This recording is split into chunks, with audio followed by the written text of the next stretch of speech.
ابو ہریرہ رضی اللہ عنہ فرماتے ہیں کہ میں نے رسول اللہ صلی اللہ علیہ وآلہ وسلم کو یہ فرماتے ہوئے سنا، اگر میں اپنی امت پر مشکل نہ سمجھتا تو میں ان کو ہر نماز کے وقت مسواک کرنے کا حکم دیتا، اور میں عشاء کی نماز میں تہائی رات تک تاخیر کرتا، کیونکہ جب رات کی پہلی تہائی گزر جاتی ہے تو اللہ تعالیٰ آسمان دنیا پر نازل ہوتا ہے اور وہیں رہتا ہے حتیٰ کہ فجر طلوع ہو جاتی ہے۔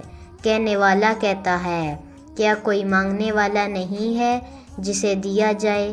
کیا کوئی دعا کرنے والا نہیں ہے جس کی دعا قبول کی جائے؟ کیا کوئی بیمار شفا مانگنے والا نہیں ہے جسے شفا دی جائے؟